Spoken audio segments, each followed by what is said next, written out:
किसी ने बड़े कमाल की बात कही है कि आवाज ऊंची हो तो कुछ लोग सुनते हैं, लेकिन अगर बात ऊंची हो तो बहुत सारे लोग सुनते हैं। एक छोटी सी कहानी। ये कहानी एक लड़के की। 24 साल का लड़का जो सेठ के यहाँ पर नौकरी करता था। उसके माँ बाप इस दुनिया में नहीं थे। जिंदगी बड़ी परेशानी में चल रही थी। वो जाता था, रोजाना पैसे कमा करके घर आता था, खाना बनाता था, खाता था, सो जाता था। एक दिन उसने देखा कि उसने 4 चपाती और सब्जी बनाई। हाथ मुंह धोकर के वापस आया, तब तक 3 बची। दूसरे दिन भी यही हुआ। तीसरे दिन उसने ध्यान रखा और चूहे को पकड़ लिया। एक चूहा मोटा सा चपाती लेके जा रहा था। चूहे को पकड़ा तो चूहे ने कहा कि भैया मेरी किस्मत का क्यों खा रहे हो, मेरी चपाती तो मुझे ले जाने दो। तो लड़के ने कहा बेटा मेरे पास में ज्यादा पैसा नहीं, सिर्फ 4 मैंने बनाई है चपाती, उसमें से एक तुम ले जा रहे हो, मैं क्या करूंगा, मेरी जिंदगी ने मुझे बेहाल कर रखा है। तो चूहे ने कहा कि तुम्हारे सारे सवालों के जवाब तुम्हें एक इंसान दे सकता है। लड़के ने पूछा कि कौन है। तो चूहे ने कहा कि गौतम बुद्ध हैं, उनके आश्रम में जाओ, उनसे अपनी जिंदगी के बारे में पूछो, वो तुम्हें रास्ता बताएंगे कि करना क्या है। लड़के ने कहा बहुत बढ़िया बात है। चूहे की बात मान ली, गौतम बुद्ध से मिलने के लिए चल पड़ा। सेठ से छुट्टी ले ली 5-6 दिन की। रास्ता लंबा था, रात हो गई। इस लड़के को कुछ दिखाई नहीं दे रहा था। थोड़ी दूर पर एक हवेली दिखाई दी, वहां गया, जाकर के शरण मांगी। हवेली की मालकिन ने पूछा कि बेटा कहाँ जा रहे हो। तो लड़के ने कहा कि गौतम बुद्ध के आश्रम जा रहा हूं, उनसे मिलने के लिए। तो मालकिन ने कहा कि बहुत बढ़िया जगह जा रहे हो, गौतम बुद्ध से हमारे एक सवाल का जवाब लेकर के आना, अगर वो सवाल का जवाब दे दें। तो लड़के ने कहा जरूर आपका सवाल पूछूंगा, बताइए। तो हवेली की मालकिन ने कहा कि बेटा मेरी 20 साल की बेटी है, जो 20 सालों से एक शब्द नहीं बोली है, बोल नहीं सकती है। बस उनसे पूछ लेना कि ये बेटी कब बोलेगी। ये बोलते बोलते उनकी आंखों में आंसू आ गए। लड़के ने कहा माता जी आप परेशान मत हो, मैं जाऊंगा और आपके सवाल का जवाब जरूर लेकर आऊंगा। लड़का अगले दिन चल पड़ा। रास्ता बहुत ज्यादा लंबा था। रास्ते में उसे बड़े बड़े पहाड़ मिले, ऊंचे ऊंचे पहाड़, बर्फ वाले पहाड़। उसे समझ नहीं आ रहा था कि कैसे पार करूंगा, बड़ी देर हो जाएगी। तभी उसे एक जादूगर दिखाई दिया जो वहां बैठ करके तपस्या कर रहा था। जादूगर के पास गया, उससे बोला कि मुझे गौतम बुद्ध से मिलने के लिए जाना है, रास्ता तो बहुत ही परेशानी वाला लग रहा है, कैसे मैं पार करूंगा। तो जादूगर ने कहा कि गौतम बुद्ध से मिलने जा रहे हो, मेरे एक सवाल का जवाब लेकर के आ जाना, तुम्हें पहाड़ तुम्हें फटाफट से पार करा दूंगा। लड़के ने कहा आपका सवाल बताओ। तो जादूगर ने कहा कि 1000 सालों से यहाँ पर इसी पहाड़ पर तपस्या कर रहा हूँ स्वर्ग जाने के लिए, मुझे समझ नहीं आ रहा कि स्वर्ग कब जाऊंगा। तो लड़के ने कहा ठीक है आपके सवाल का जवाब लेकर के आते हैं। जादूगर ने छड़ी घुमाई, लड़के को पहाड़ पार करा दिया। मैदानी इलाका आ गया। वहां पर एक बड़ी सी नदी थी। लड़के के सामने फिर से समस्या थी कि अब ये नदी कैसे पार करें। तभी उसे वहां पर एक बड़ा सा कछुआ दिखाई दिया। कछुए से मदद मांगी कि आपकी पीठ पर बैठा करके मुझे नदी पार करा दीजिए। कछुए ने कहा ठीक है। जब नदी पार कर रहे थे तो कछुए ने पूछा कि कहाँ जा रहे हो। तो लड़के ने कहा गौतम बुद्ध से मिलने जा रहा हूँ। कछुए ने कहा वाह यार बड़ी अच्छी जगह जा रहे हो, एक काम करना मेरे सवाल का जवाब ले आना। तो लड़के ने कहा कि आपका भी सवाल बताइए। तो कछुए ने अपना सवाल बताया कि मैं बड़े टाइम से 500 सालों से इसी नदी में हूँ और ड्रैगन बनने की कोशिश कर रहा हूँ, ड्रैगन कब बनूंगा ये बस पूछ करके आ जाना।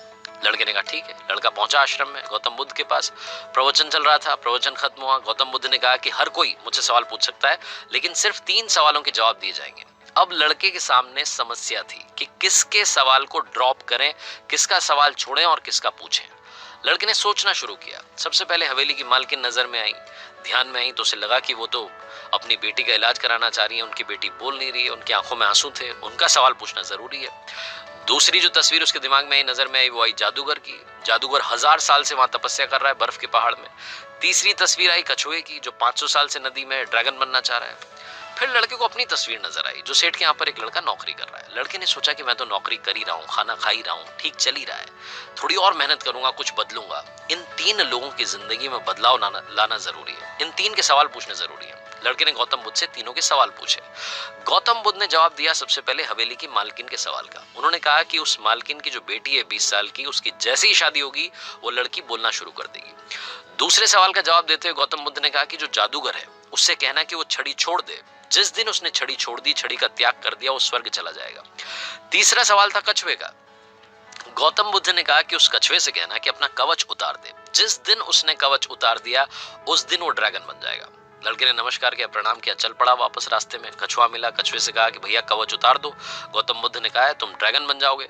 कछुए ने जैसे ही कवच उतारा मोती ही मोती निकल आया। कछुए ने कहा मोती का मैं क्या करूंगा, आप ले जाओ। लड़के को मोती दे दिए और कछुआ ड्रैगन बन गया।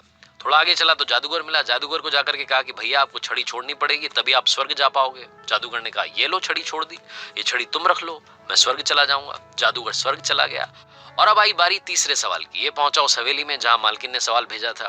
मालकिन से जाकर के बोला कि मालकिन आपका जो सवाल था उसको जवाब मिल गया है, आपकी 20 साल की बेटी की जिस दिन शादी हो जाएगी उस दिन ही बोलना शुरू कर देगी। उन्होंने कहा क्या बात है, तो देर कैसी, मेरे सामने ही तो दूल्हा बैठा है, तुमसे बढ़िया लड़का कौन हो सकता है। लड़की को बुलाया गया, लड़के ने लड़की को देखा, लड़की ने लड़के को देखा, शादी करा दी गई।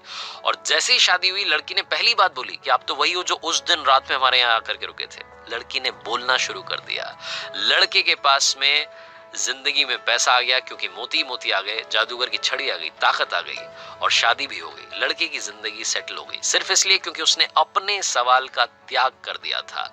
इस दुनिया में जो जहाज होता है, जब किनारे पर होता है तो सुरक्षित होता है, सबसे ज्यादा सेफ होता है, लेकिन उसे दूसरे किनारे पर जाने के लिए इस किनारे का त्याग करना पड़ता है, लहरों से भिड़ना पड़ता है, मुकाबला करना पड़ता है। इस लड़के ने जब तक अपना सवाल नहीं छोड़ा था, इसको जवाब नहीं मिले थे। ये छोटी सी कहानी लाइफ में बहुत बड़ी बात सिखाती है। अगर आप कुछ कमाल करना चाहते हैं तो त्याग कीजिए उन बुरी आदतों का, आलस्य का। सुबह जल्दी उठना शुरू कीजिए, अपनी लाइफ में जो बैड हैबिट्स हैं उन्हें हटाइए, तभी जाकर के आप कमाल कर पाएंगे। कर दिखाइए कुछ ऐसा कि दुनिया करना चाहे आपके जैसा।